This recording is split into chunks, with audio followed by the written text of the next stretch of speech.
Bienvenidos a La Verdad del Evangelio con Andrew Wommack, un ministerio de enseñanza que se enfoca en el amor incondicional de Dios y su gracia. En vez de sentir que tenía que huir de Dios y esconderme, sé que puedo correr hacia Él. La manera en que habló de deshacernos de la culpa y la condenación, que Dios no está enojado con nosotros, de verdad me bendijo. Y ahora con ustedes, Andrew. Bienvenidos a nuestra transmisión de los miércoles de la verdad del Evangelio. Hoy estoy en la mitad de mi tercera semana enseñando acerca de la guerra ya terminó.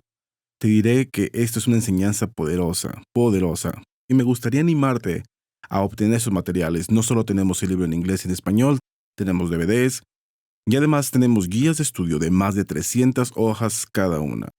Es el mismo material que en el libro, pero con un formato diferente para que específicamente puedas estudiar y discipular a otras personas usando estos materiales. Y te digo, esta verdad acerca de la guerra ya terminó, la guerra de Dios hacia el hombre. Su enojo, su ira en contra de nosotros por nuestro pecado, ahora ha sido aplacada a través de Jesús. Y esto es algo que el cristiano promedio del Nuevo Testamento no entiende. Y es principalmente porque no entiende que ya no estamos bajo el antiguo pacto.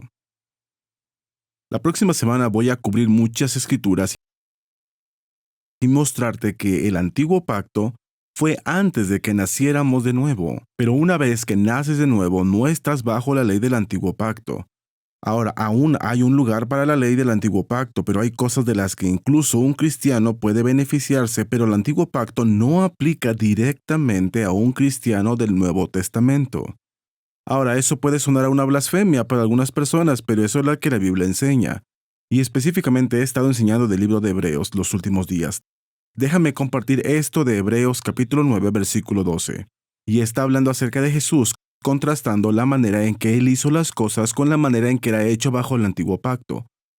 Bajo el antiguo pacto, cuando iban a adorar en el tabernáculo y en el templo, tenían que ofrecer sacrificios de animales, y estos sacrificios tenían que hacerse una y otra vez.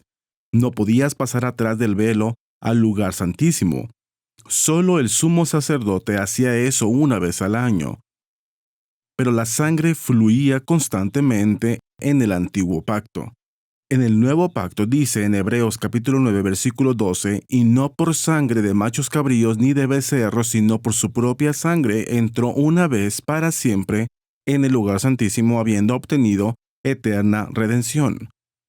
Sabes, si te detienes y piensas acerca de esto, si dejas que aquí las palabras te hablen, esto es diferente a lo que la mayoría de las personas creen. La mayoría de la gente cree que solo son perdonados cuando hacen a Jesús su Señor, que solo son perdonados hasta ese momento y luego cada vez que pecan después de eso como cristiano, cada vez que te equivocas, perdemos nuestra salvación, o al menos los beneficios de nuestra salvación.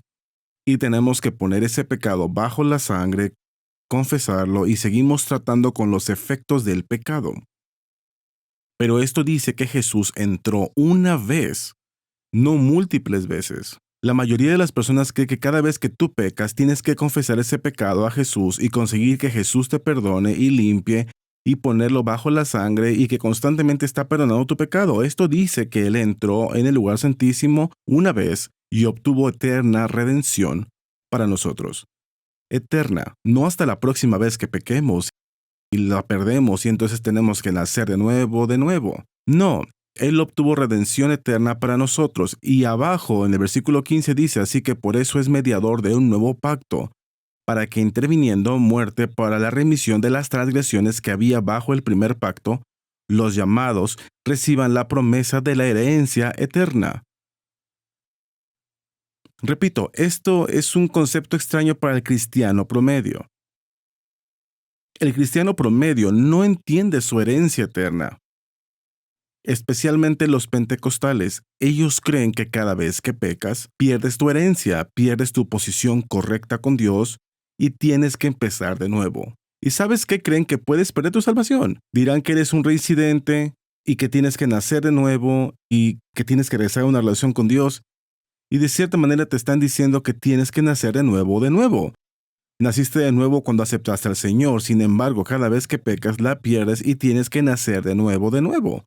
Solamente imagínate, si un niño cada vez que hiciera algo mal, tuviera que nacer de nuevo, tendría que empezar de nuevo.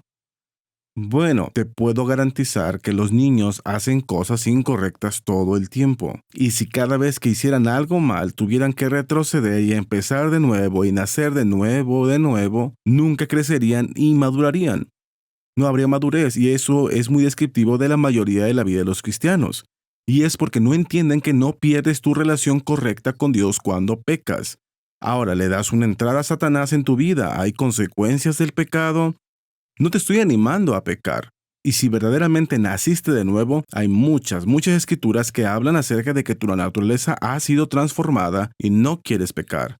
Si verdaderamente naciste de nuevo, hay un deseo de vivir para Dios. Y lo que estoy diciendo no te liberará para pecar. Te liberará del pecado, de la culpa y de la penitencia del pecado, y terminarías viviendo por accidente más santa de lo que has vivido a propósito, porque ahora estás en una relación con Dios. No te separas cada vez que haces algo mal. Así que esto es poderoso, pero el cristiano promedio no cree en la redención eterna y la herencia eterna. Ellos creen en una redención momentánea hasta la próxima vez que se equivoquen. Ellos creen en una herencia momentánea, pero que la pueden perder. Ellos pueden reincidir y tienen que volver a nacer de nuevo. Eso no es lo que estos versículos están enseñando. Nuevamente, esto está contrastando el antiguo pacto con el nuevo pacto, y la mayoría de las personas tienen una mentalidad del antiguo pacto donde tus pecados solo son perdonados hasta la próxima vez que pecas, y implica que tienes que repetir todo este ritual. No, cuando Jesús murió por nuestros pecados, Él murió por todos, pasados, presentes e incluso pecados futuros que ni siquiera hemos cometido todavía. Esto lo dije en el programa de ayer, pero alguien podría decir, ¿cómo Dios puede perdonar un pecado antes de que lo cometas? Bueno, es mejor que ores porque Él puede, y Él solo murió por tus pecados y mis pecados una vez hace 2000 años. Si no puede perdonar pecados antes de que los cometas, entonces tú y yo no podemos nacer de nuevo. Sí, Dios puede perdonar pecados. Sí, Él ha perdonado todos tus pecados, pasados, presentes e incluso los futuros.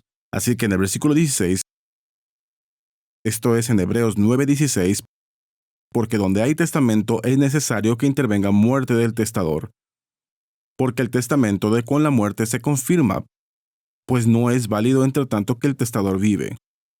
Esto es, tú sabes, en nuestro lenguaje de hoy en día diríamos que un testamento no tiene ningún efecto hasta que la persona muere. Mientras que esté vivo, el testamento no tiene ningún efecto. Por ejemplo, tú le das todos tus bienes a tus hijos, pero mientras estés vivo no pueden venir y tomar tus bienes porque estás vivo. Pero tan pronto mueras, bueno, entonces ese testamento entra en efecto y todos tus bienes y recursos pasan a tus hijos. Así que esto es lo que eso está diciendo, que había un antiguo testamento, y Dios dijo, así como voy a hacer las cosas, pero tenía que morir para poner ese testamento en efecto. Y así que dice en versículo 18, de donde ni aún el primer pacto fue instituido sin sangre. Otra vez, un testamento o legado no entra en efecto hasta la muerte, y así en el Antiguo Testamento había sacrificio de animales que simbolizaban la muerte de Jesús, que pondría el nuevo pacto, el Nuevo Testamento en efecto. Y después en el versículo 19, porque habiendo anunciado Moisés todos los mandamientos de la ley a todo el pueblo, tomó la sangre de los becerros y de los machos cabríos con agua, lana escarlata e hisopo, y roció el mismo libro y también a todo el pueblo, diciendo, esta es la sangre del pacto que Dios os ha mandado. Y además de esto, roció también con la sangre del tabernáculo y todos los vasos del ministerio, y casi todo es purificado según la ley con sangre, y sin derramamiento de sangre no se hace remisión. La palabra remisión significa perdón de pecados. Así que el antiguo pacto era un testamento simbólico o un legado simbólico, porque la persona que realmente pondría en efecto el Nuevo Testamento no había venido. Así que usábamos animales y matábamos animales para simbolizar que tenía que haber una muerte para poner ese testamento en efecto. La sangre era el símbolo del antiguo pacto, pero en el Nuevo Testamento Jesús es el Cordero de Dios que quita el pecado del mundo. Y puso su legado, el Nuevo Testamento, en efecto, derramando su propia sangre.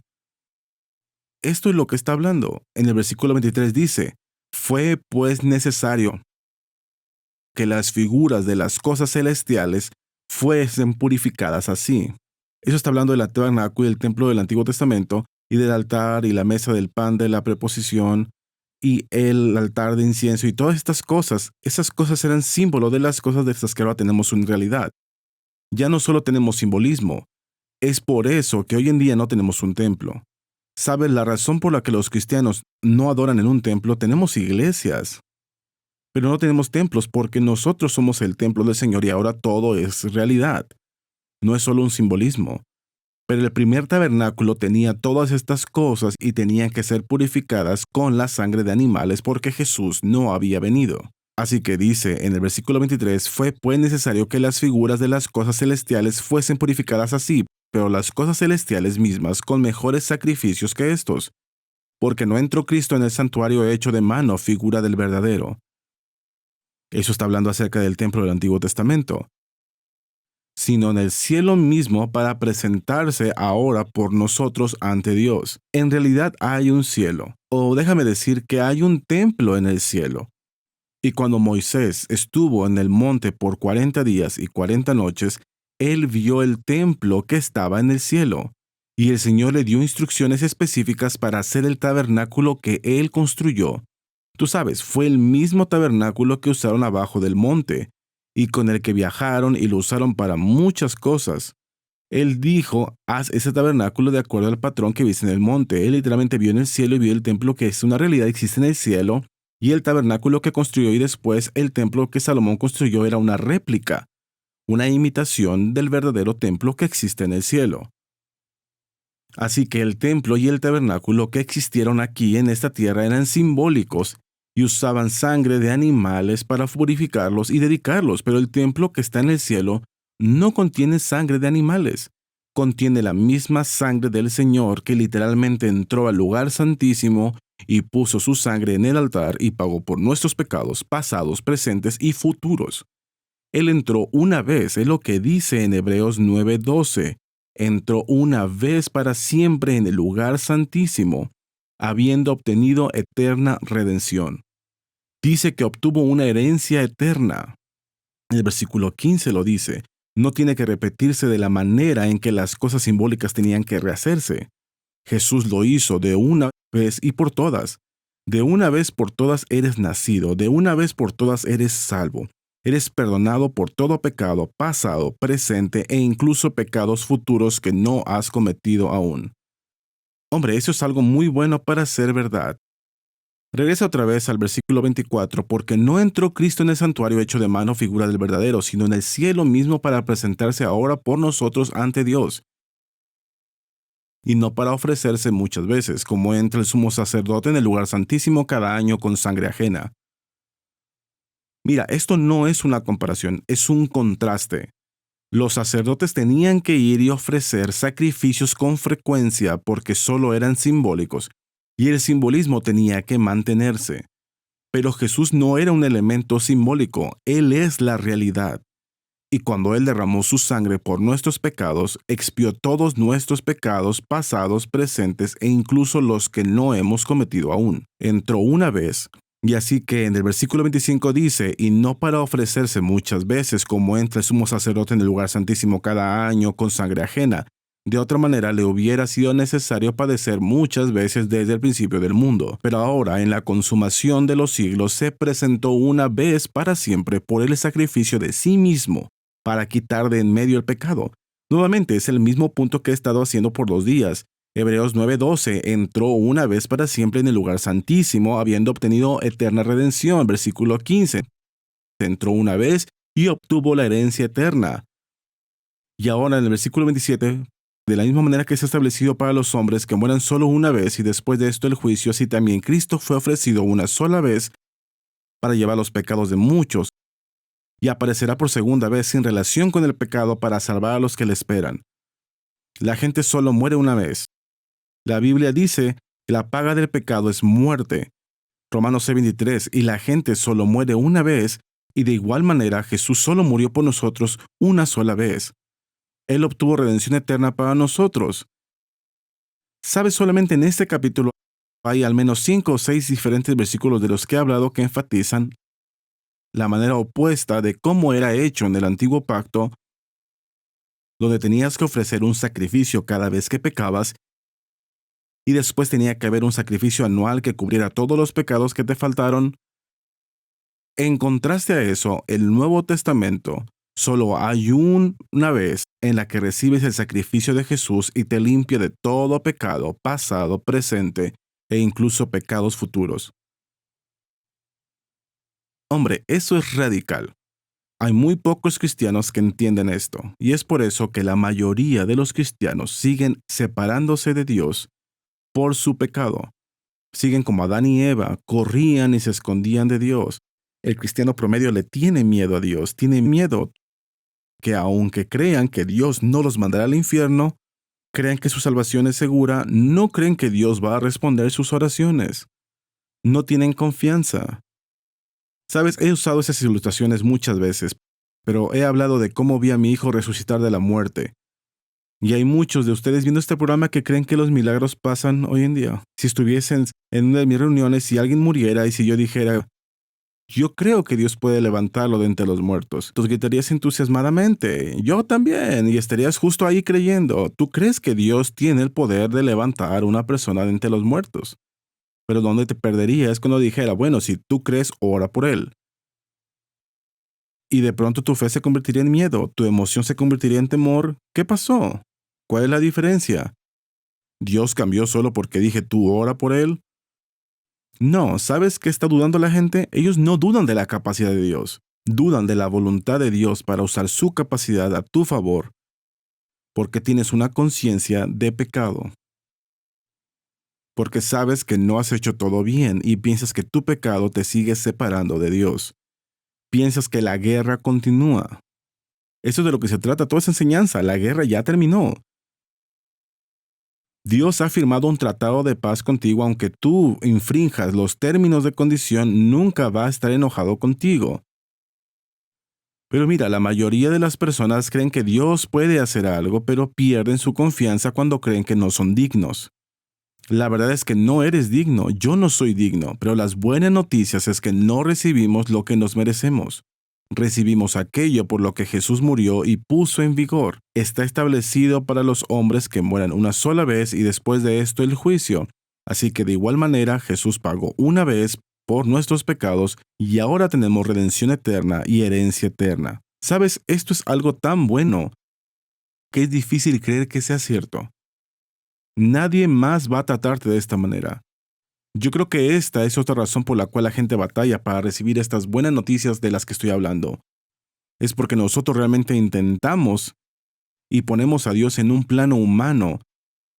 Y sabes que en el ámbito humano simplemente no hay nadie que te trate tan bien. Tú no tienes un jefe que dice, oh, mira, te voy a contratar totalmente por gracia. No importa si no te presentas a trabajar, no importa si haces tu trabajo, no importa si siembras contienda, no importa nada, voy a seguir pagándote independientemente de que hagas o no hagas tu trabajo. Te dará aumentos garantizados de costos de vivienda y cosas. Nadie te trata de esa manera. Sabes, el matrimonio se supone que es donde no le das a la otra persona lo que se merece. Se supone que debes tratarlo con gracia y misericordia, pero tristemente la mayoría de los matrimonios están fundamentados en el desempeño, en el comportamiento. No puedo decirte cuántas veces he aconsejado a una pareja y les digo que deben de amar a su esposa.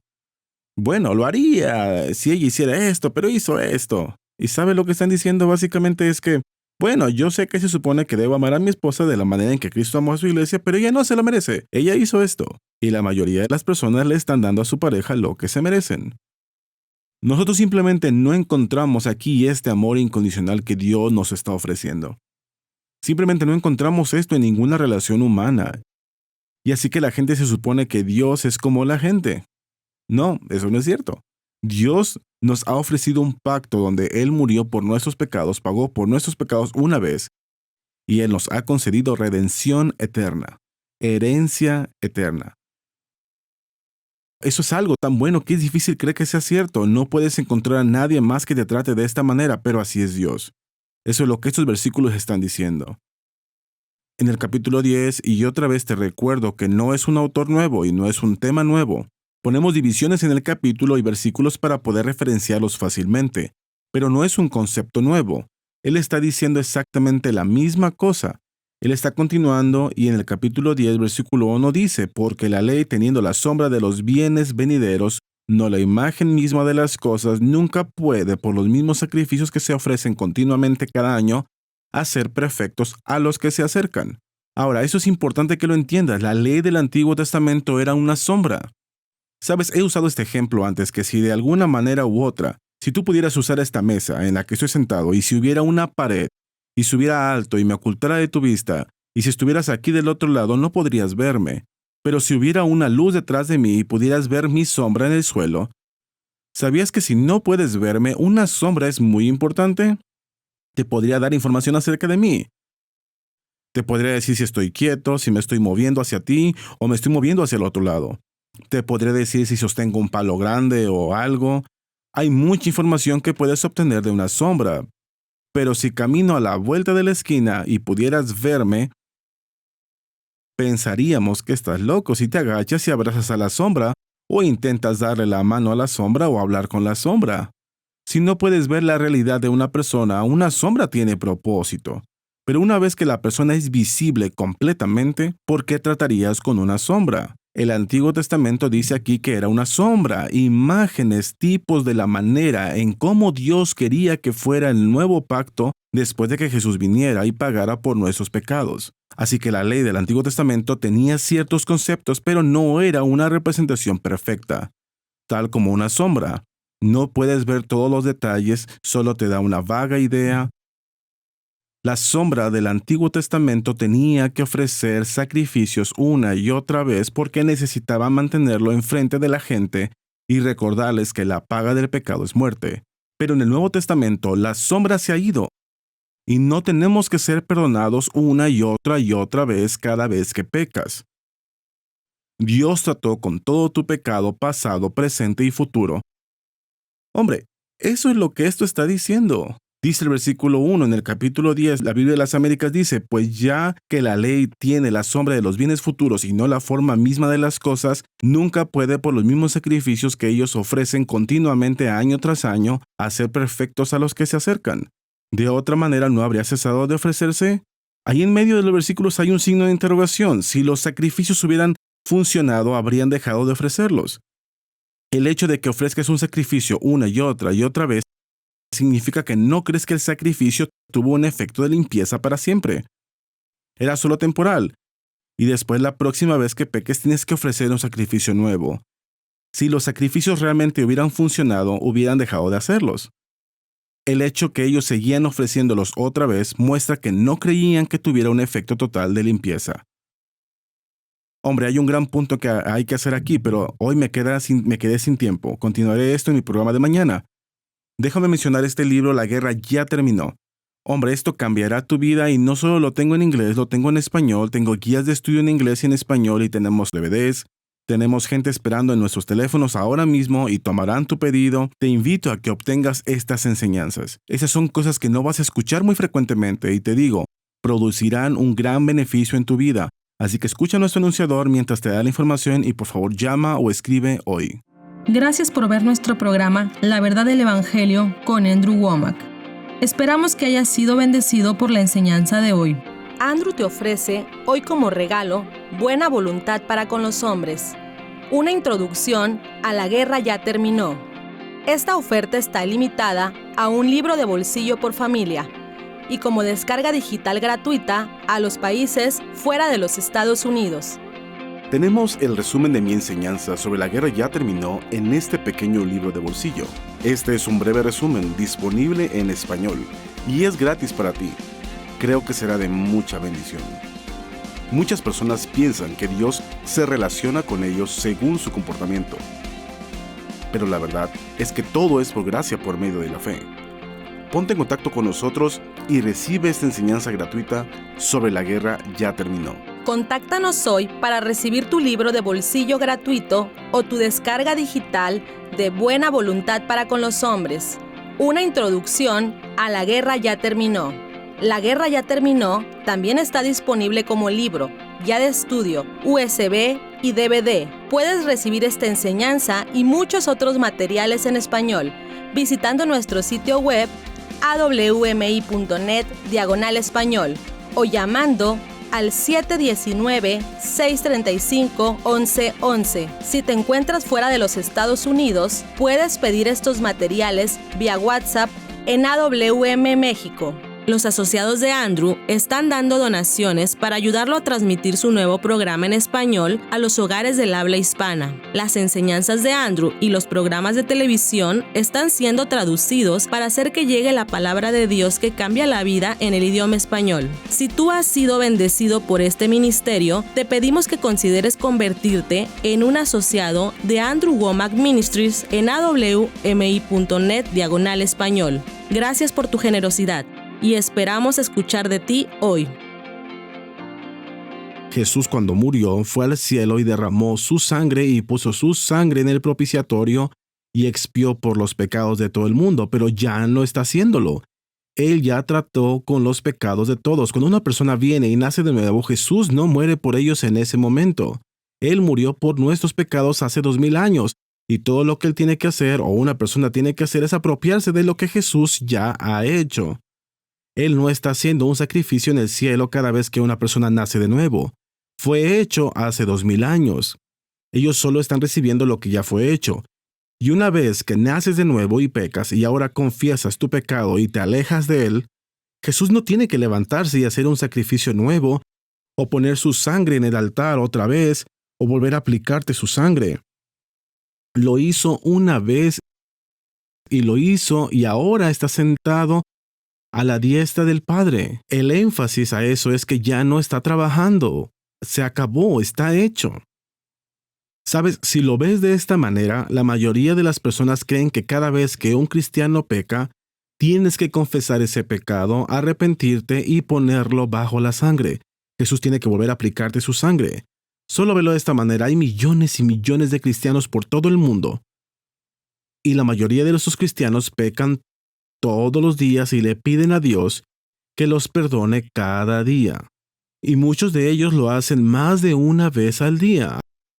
Ahora mismo hay algunos de ustedes que la manera en que están pensando de mí es pecado. Soy tu hermano, amén. Te guste o no mi teología, esto puede estar contradiciendo tu doctrina, pero te garantizo que ahora mismo hay personas pecando en contra de mí, por lo que están pensando. Si Dios tiene que lidiar con cada uno de esos pecados, digamos que hay, 100 millones de cristianos. Creo que probablemente hay más de eso, pero si hubiera 100 millones de cristianos y 100 millones de veces al día confesaran sus pecados y Jesús tuviera que aplicar de nuevo su sangre 100 millones de veces al día, no habría tal cosa como estar sentado a la diestra del Padre. Lo que está diciendo es significativo. Está diciendo que después de que él hizo eso, está sentado a la diestra del Padre, en el versículo 13, de ahí en adelante esperando hasta que sus enemigos sean puestos por estrados de sus pies, porque con una sola ofrenda hizo perfectos para siempre a los santificados. Sabes, esta es como la 8ª vez en el capítulo 9 y 10 que las Escrituras están enfatizando que Jesús una vez entró al lugar santísimo obteniendo redención eterna